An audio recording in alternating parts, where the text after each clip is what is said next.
जिससे क्या होता है कि लीनियर इनक्वालिटी में अभी हम लोगों ने जो काम किया है ओनली वन वेरिएबल के लिए काम किया है। कितने वेरिएबल के लिए? ओनली वन वेरिएबल के लिए। लेकिन अब हम जो काम करने वाले हैं वो टू वेरिएबल में जाने वाले हैं, टू वेरिएबल। ठीक है, इसमें होगा क्या कि आपको कोई लीनियर इनक्वालिटी दिया जाएगा। लीनियर इनक्वालिटी दिया गया तो अपने पास सिंबल क्या क्या आते हैं? तो लेस देन आएगा, ये तो ग्रेटर देन आएगा, less than, greater then and equal, less than, greater then and equal. इसमें और साथ में अगर ये लेकर चलें तो इसमें हमें क्या क्या डिफरेंस देखने को मिलते हैं ये चीज़ हम समझेंगे यहाँ पर। ठीक है, जैसे कि हमारे पास पहला काम है कि कोई भी ग्राफ बनाना है, और हाँ यहाँ पे तुम्हें ग्राफ भी बनाना सीखना पड़ेगा। ग्राफ तो मैं आपको सिंपल एक मोटो बता दूंगा जिसके अकॉर्डिंग आप ग्राफ बना सकते हो, और 9th और 10th में काफ़ी अच्छे से सिखाया भी गया आप लोग को, है ना। तो आप वैसे भी बना सकते हो, कोई दिक्कत नहीं है। आपको कोई लीनियर इनक्वालिटी दिया जाएगा, मान लीजिए हमने दिया x plus Y less than 20। एक इसी को लिखा मैंने x plus Y is greater than 20, और एक मैंने लिखा x plus Y is less than greater than or equal to 20, और एक लिखा मैंने x plus Y is less than or equal to 20, और एक लिखा मैंने x plus Y is equal to 20। इन सभी में डिफरेंस देखो, समझ नहीं आ रहा है? इन सभी में डिफरेंस समझो। एक ही एग्जांपल इसलिए सेम एग्जांपल है ताकि तुम इस डिफरेंस को समझ पाओ कि रियलिटी में इस डिफरेंस को कैसे हम इवेल्युएट करेंगे, है ना, कैसे समझेंगे। और साथ साथ ये भी हम समझ पाए कि इसमें रीजन, सोल्यूशन रीजन कैसे पहचानते हैं, किधर हम शेड, आपने देखा होगा यहाँ शेड किए हुए हैं, कलर किए हुए रहते हैं ना, तो आप कैसे पहचान पाओगे किधर शेड करें, इनसाइड या आउटसाइड, दो भाग होते हैं ना, इधर करें या उधर करें, तो आपको पता होना चाहिए। कहीं पे देखोगे डॉटेड लाइन लिख देंगे, कहीं पे गहरी लाइन बना देंगे, डार्क लाइन बना देंगे। कहाँ पे हम डॉटेड लाइन बनाएं, कहाँ पे हम डार्क लाइन बनाएं, इसके बारे में जानकारी लेना चाहिए। ठीक है, तो इन सभी के बारे में बात करेंगे हम आज करेंगे। ठीक है, तो इसमें कैसे करेंगे ध्यान दीजिए। सपोज कर लीजिए मेरे पास x प्लस वाई चाहे जो दे, चाहिए दे, चाहिए दे, चाहे जो दे, आपको पहला काम करना है कि इसमें एक लाइन बनाने का ट्राई करना है, क्योंकि लाइन इक्वेशन जैसा है तो एक लाइन बनाने का ट्राई करना है। तो तुम्हें क्या करना है, x plus Y equal to 20 का एक सिंपल सा लाइन ड्रॉ करने का ट्राई करो। ठीक है, कैसे ट्राई करेंगे? हमें कोई भी लाइन बनाने के लिए एटलीस्ट 2 सोल्यूशन उसके पता होने चाहिए। कितने सोल्यूशन? एटलीस्ट 2। तो हम पहले पता कर सकते हैं जब x इक्वल टू 0 हो जाए, जब x इक्वल टू 0 हो जाए तो y इक्वल टू कितना हो जाएगा? 20, सिंपल। और जब y इक्वल टू 0 हो जाएगा तो x इक्वल टू कितना हो जाएगा? 20। एक तो तरीका ये हुआ कि आप 0 रख के पता कर लो। ठीक है, दूसरा हुआ कि आप ये बोल सकते हो x इक्वल टू हम 10 रख दें तो y इक्वल टू कितना आ जाएगा? 10। आप कोई वैल्यू पुट करके भी पता कर सकते हो। जब x इक्वल टू 10 रखेंगे तो y इक्वल टू प्लस का 10 उधर जाएगा माइनस में, तो 20 में 10 सब्ट्रैक्ट करेंगे, क्या आ जाएगा? y equal to 10। आप ऐसे पता कर सकते हो। आप अलग अलग तरीके से इसमें वैल्यू निकाल सकते हो। तो आपको कम से कम कितनी वैल्यू निकालनी होती है? 2। निकालने के बाद फिर इसको ग्राफ में बनाओ। x में 0, y में 20, x में 0, y में 20 मतलब y एक्सिस में गया, y एक्सिस में कितना हो गया? 20 ले लिया, तो ये हो गया 0,20। ठीक है, अगला x में 20, y में 0, इसका मतलब x एक्सिस में गया, x एक्सिस में क्या मिल गया? 20,0। और किसी भी लाइन को ड्रॉ करने के लिए कम से कम 2 पॉइंट जरूरी हैं, वो मैंने ड्रॉ कर लिए। अगर हम इस पॉइंट को भी लोकेट करेंगे तो यहाँ कहीं आएगा, तो वो लोकेट करने की जरूरत नहीं है। ठीक है ना, वो भी इसी लाइन के पाथ में ही आएगा। अच्छा, अब तुम्हें ये देखना है लाइन बनाने से पहले कि स्ट्रिक्टली ग्रेटर देन है, स्ट्रिक्टली लेस देन है, इसको क्या बोलेंगे? Strictly less than. यहाँ पे कहीं इक्वल नहीं लगा हुआ, इसको क्या पढ़ेंगे? Strictly greater than. इसको क्या पढ़ेंगे? Greater than or equal to. इसको क्या पढ़ेंगे? Less than or equal to. ये सिंपल इक्वल टू।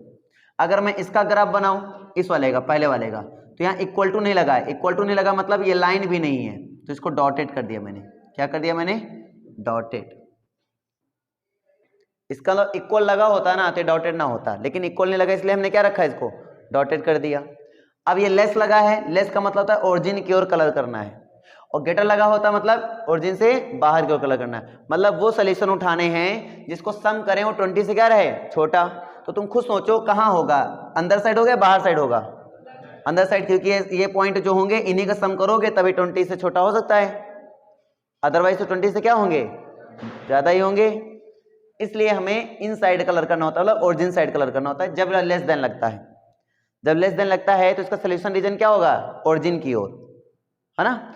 और जब ग्रेटर देन लगेगा तो ओरिजिन से बाहर की ओर, मतलब इनका सम करेंगे तभी ओरिजिन से बाहर जाएगा, है ना। तो अगर हमारा लेस लगा है तो हम ऐसे कलर कर देंगे इधर की ओर। सेट कर देंगे, ये इसका शेडेड रीजन हो जाएगा। सबको समझ में आया? और अगर यह ग्रेटर देन लगा होता, ग्रेटर देन, तो हम इधर पे ना करके हम बाहर की ओर करते, इधर की ओर। समझ पा रहे हो? लेकिन यहीं पे greater than or equal to लगा होता तो बाहर की ओर होता और साथ में कैसी लाइन होती? डार्क लाइन होती। अगर मैं इसी ग्राफ को इसके लिए कंस्ट्रक्ट करूं तो कैसे बनेगा? तो इसमें अंदर की ओर ना होके, चलो मैं इसके लिए ड्रा करता हूँ। Less than or equal to बना ही दिया, लेस देन का मैंने बना दिया। Less than or equal to अगर मैं बनाऊं तो इसको मैं डार्क कर दूंगा। क्या कर दूंगा मैं? इसको डार्क कर दूंगा। अभी डार्क ये बताता है ये लाइन भी तुम ले सकते हो और लाइन के अंदर वाला भी तुम ले सकते हो। इसका मतलब ये हुआ क्योंकि इक्वल लगा, मतलब लाइन का भी ले लिया, इसके इनसाइड वाला भी ले लिया मैंने। अब अगर ये मान लो ग्रेटर देन बनाना होता तो लाइन का भी ले सकते हैं और लाइन के ऊपर से, यानी ये वाला साइड ले सकते हैं। समझ पा रहे हो ना? ऊपर मतलब ये पूरा है, ऐसा नहीं कि इतना ही, पूरा ये कलर कर दो, ये पूरा हिस्सा, ये हिस्सा, ये हिस्सा आप ले सकते हो। नहीं समझ में आ रही क्या बातें? आ रही ना बेटा? आ रही ना? सारी बातें क्लियर है? तो पहला काम आपका क्या होना चाहिए? पहला काम है कि हमें ये पता करना चाहिए कि हाँ इनमें कौन कौन से पॉइंट लाई कर रहे हैं। फिर उसके अकॉर्डिंग पता करो लेस देन है या ग्रेटर देन है। तो लेस देन ग्रेटर देन के अकॉर्डिंग शेडेड रीजन पता चलेगा।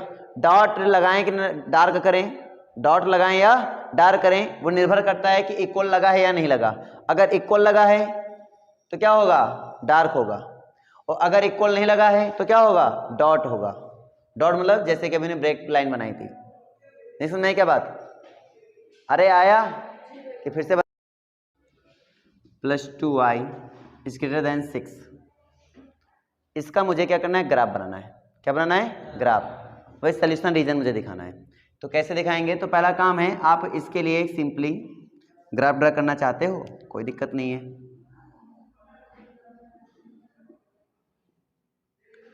थ्री एक्स प्लस 2y के लिए अगर मैं सिंपली अगर यहाँ पे लिखना चाहूँ एज ए इक्वल मानूँ कि 3x + 2y = 6, तो अगर मैं बनाऊँ सोल्यूशन ड्रा करूँ यहाँ पे तो क्या बनेगा? x = 0 तो y = कितना हो जाएगा? 3, y = 0 तो x = कितना हो जाएगा? 2। बनाइए तो ये हो जाएगा हमारे पास 2, 0 और इधर हो जाएगा हमारे पास 0, 3। इस पॉइंट को डार्क मिलाना है या डॉटेड मिलाना है निर्भर करेगा इस पॉइंट पर कि इक्वल है या नहीं। तो करेंगे तो क्या बनेगा? जैसे कि हम यहाँ पे देख रहे हैं, क्या इक्वल लगा? कहीं पे इक्वल लगा? क्या नहीं लगा। इसका मतलब जो भी हम लाइन ड्रॉ करेंगे कैसी जाएगी? डॉटेड जाएगी। ये समझ में आ गया? बोलो, आ गया? अब तुम्हें ये देखना है कि ग्रेटर है या लेस है। ग्रेटर है तो ओरिजिन से बाहर की ओर आपको कलर कर देना है, लेस है तो ओरिजिन की ओर कलर कर देना है। ये ग्रेटर है इसलिए मैं ओरिजिन से बाहर की ओर करूंगा, यानी इधर की ओर। समझ पा रहे हो? हो गया कंप्लीट। तो ये तुम्हें करना है। इसमें कोई डाउट किसी को?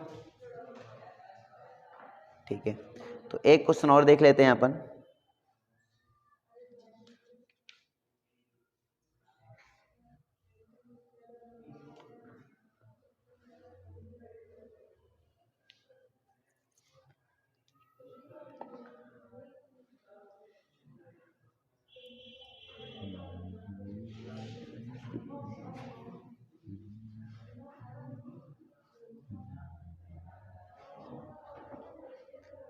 हाँ जी, बातें नहीं। एक और क्वेश्चन देखिए, जैसे कि 3x - 6 is greater than or equal to 0। इसका मुझे सोल्यूशन रीजन इसका ड्रॉ करना है। तो कैसे ड्रॉ करेंगे? सबसे पहला काम इसको सॉल्व कर लेते हैं। तो ये हो जाएगा मेरे पास 3x is greater than or equal to 6, तो ये बन जाएगा x is greater than or equal to 2। ठीक है,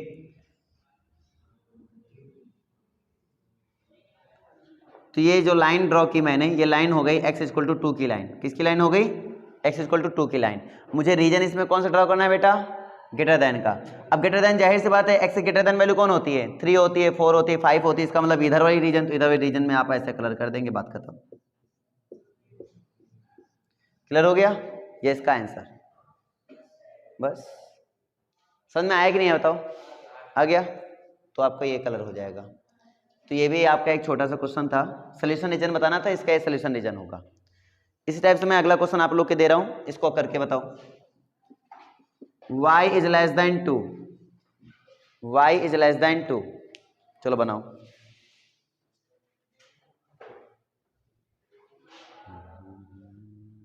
सपोज करिए यहाँ पे हमने दिया y लेस देन 2, इसका मतलब यहाँ पे y इक्वल टू 2 की लाइन पहले ड्रॉ करना है। इसको इधर ध्यान दो बेटा, y इक्वल टू पहले 2 की लाइन ड्रॉ करने का प्रयास करें। तो यानी कि अगर मेरा पॉइंट ये y इक्वल टू 2 की है तो मैं इसमें क्या करूँगा, डॉटेड लाइन ड्रॉ करूँगा, क्योंकि इक्वल तो लगा नहीं है इसमें, तो डॉटेड ड्रॉ किया।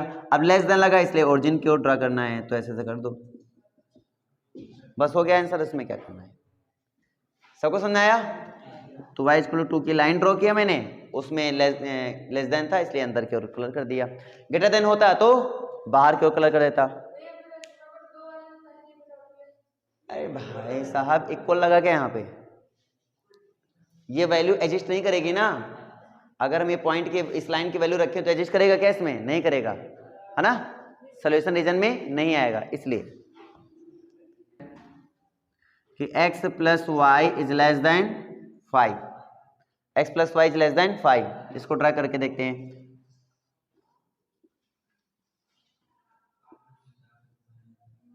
लाइन ड्रॉ करने का एकदम सिंपल वे बता रहा हूं, एकदम सिंपल तरीका। क्या करना है, ax plus B Y equal to C के फॉर्म में पहले लिख लो। c जो होना चाहिए बेटा पॉजिटिव होना चाहिए, क्या होना चाहिए, पॉजिटिव। अगर c मेरा पॉजिटिव होता है, बड़ा आसान तरीका बता रहा हूं, ठीक है। हम जानते हैं माइनस एक्स होता है, ये प्लस एक्स होता है, ये प्लस का y होता है, इधर इधर क्या होता है, माइनस का y होता है। अगर मैं देखूं तो ये मेरा कोऑर्डिनेट प्लस प्लस का होता है, ये मेरा होता है माइनस प्लस का होता है, और ये मेरे पास होता है माइनस और माइनस का होता है, और ये मेरे पास क्या होता है, प्लस और माइनस का होता है। आपको बात पता होना चाहिए कि अगर ये मेरा प्लस में है, a प्लस में और b मेरा प्लस में, दोनों प्लस में है, तो इसका मतलब ये इधर जाएगा लाइन, ठीक है। अगर एक प्लस में है और ये किस में है, माइनस में, तो आपकी लाइन इधर जाएगी। बात समझ नहीं आ रहा है? और अगर मान लीजिए दोनों ही माइनस में हो गए तो आपकी लाइन इधर जाएगी, ठीक है। और मान लीजिए ये प्लस में और ये किसमें है, माइनस में, तो आपकी लाइन इधर जाएगी। अब बात करते हैं कौन ज्यादा कौन कम। तो अगर मान लीजिए वैल्यू क्या है आपकी, कि इधर वैल्यू ज्यादा है y में, तो y में इधर बढ़ा दो, बस इधर उधर लाइन को करना है, लेकिन रहेगा इसी रीजन में, रहेगा इसी कोऑर्डिनेट में। बात समझ नहीं आ रही है? तो इस तरीके से क्या करते हो, अपनी स्पीड को तो बूस्ट करके तुम अपनी लाइन को ड्रॉ कर सकते हो सिंपल वे में, कोई दिक्कत नहीं आएगी। जैसे मैंने ड्रॉ किया, दोनों ही पॉजिटिव थे। पहली बात कंडीशन ये है कि पहला ये पॉजिटिव थे, तो ये तो पॉजिटिव है, कोई दिक्कत ही नहीं। फिर दोनों पॉजिटिव थे, क्या थे, पॉजिटिव, तो इससे कंफर्म हो गया फर्स्ट क्वाड्रेंट में जाएगा, प्लस प्लस इसमें है तो इसी में चला जाएगा। अगर मान लो ये माइनस में होता है प्लस में होता है, समझ जाते हैं माइनस प्लस सेकंड में चला जाता। अगर दोनों ही माइनस होते हैं समझ आते कहाँ, थर्ड में चला जाता। अगर ये मान लो माइनस में मेरा प्लस में, कहाँ चला जाता, फोर्थ में, और मैं फोर्थ में लाइन ऐसे सिंपल ड्रॉ कर लेता। यहां तक समझ में नहीं आया? आसान रहेगा, इतना तो कर ही लोगे बहुत ही एकदम अच्छे तरीके से ना। अब जैसे इतना कर लिया, उसके बाद देखो क्या करते हैं। अब बात करते हैं रीजन की। तो भाई लेस देन है तो इसलिए इसको डॉटेड कर देते हैं। क्या कर देते हैं इसको, डॉटेड, ठीक है। तो हमने इसको क्या कर दिया, डॉटेड कर दिया। डॉटेड करने के बाद अब रीजन कलर करने की बात आती है। तो अगर लेस देन लगा है तो इनसाइड और ओरिजिन की ओर, है ना। अगर ग्रेटर देन लगा है तो ओरिजिन से बाहर की ओर। तो है क्या ये, लेस देन है, तो लेस देन मतलब ओरिजिन की ओर ऐसे कर देंगे। ऐसा क्यों हो रहा है, इसका कोई भी पॉइंट आप उठा के देख लो, इसमें रखोगे तो इसको क्या करेगा, सेटिस्फाइड करेगा। क्या करेगा, सेटिस्फाइड करेगा। इस कंडीशन जो सेटिस्फाई करे वही इसका सोल्यूशन रीजन। तो इसका सोल्यूशन रीजन कहां से कहां तक है, माइनस इंफिनिटी से प्लस 5 तक। अब देख लो माइनस इंफिनिटी से प्लस 5 के बाहर कहीं नहीं जा रहा होगा, सारे पॉइंट इसी के बीच में आ रहे होंगे। बात समझ नहीं आया? इसलिए इसके रीजन के सारे कलर हमने कर लिए। लॉजिकली कुछ क्लियर हुआ कि नहीं हुआ, हो गया, ठीक है। वैसे ही मैंने एक ही लिखा, सोल्यूशन एक्स और वाई के टर्म में आएगा, इस तरह नहीं जाएगा, है ना।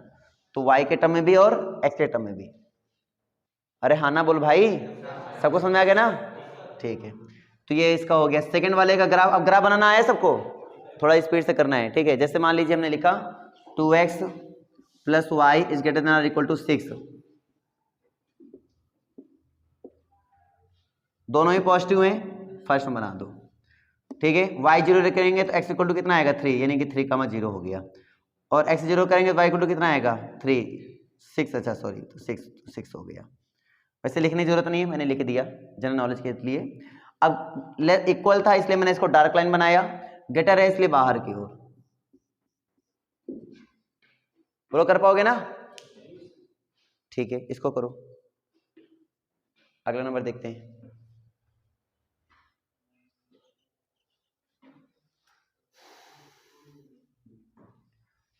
-3x + 2y is greater than or equal to -6। ये हमारा कौन सा नंबर है? ये मेरा 7 नंबर है। इसको देखो बेटा, पहले हमने बोला इसको पॉजिटिव कर लो, आसान हो जाएगा। तो पॉजिटिव करने के लिए -1 से क्या कर दें? मल्टीप्लाई कर दें, तो हो जाएगा मेरा 3x + -2y is less than or equal to क्या हो जाएगा? 6। ये प्लस में, ये माइनस में, ये प्लस में, ये माइनस में, प्लस माइनस कहाँ जा रहा है? फोर्थ में। इक्वल लगा इसलिए डार्क लाइन, ठीक है। लेस लगा इसलिए अंदर की ओर। बोलो समझ में आया कि नहीं आया? हो गया आंसर, ठीक है। पॉइंट बना लो, पॉइंट बनाने का पॉइंट, ये पॉइंट लिखना है तो कैसे लिखोगे? इस पॉइंट को लिखने में क्या दिक्कत है भाई? एक्स एक्सिस में लिख रहे हो तो y इक्वल टू क्या रखेंगे? 0। तो 3 × 2 = 6 है ना। x इक्वल टू 0 रखेंगे तो y इक्वल टू कितना आ जाएगा? -3। हो गया। तो पॉइंट लिखने में कितना टाइम लगेगा ये बताओ? हम तुम्हें एक ऊपर का काम करना सिखा दिए, बाकी तो छोटे मोटे काम तो तुम खुद कर लोगे। अब इतना तो 2D में पढ़ाई रखा है ना मैंने, इतना काम तो करना आता ही है। तो बस कहानी क्लियर है, ठीक है। आगे देखते हैं। हाँ कौन? कोई बात नहीं, तो फर्जी बात कर लेना। ओवरलोड हो रहा है क्या बेटा? समझ में नहीं आ रही क्या?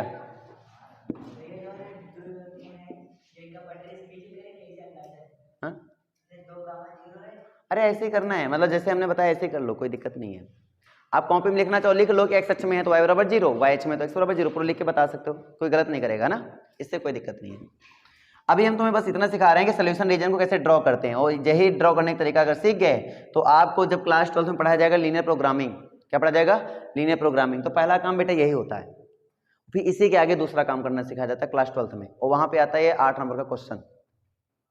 हाँ तो पक्का है कि 1-2 क्वेश्चन आपके एग्जाम में आते हैं, तो लगभग 8 नंबर का सिलेबस में है, तो 8 नंबर तो उससे आना ही है ना, तो 2 क्वेश्चन दे दें या 1 क्वेश्चन दे दें तो पक्का आता है वो।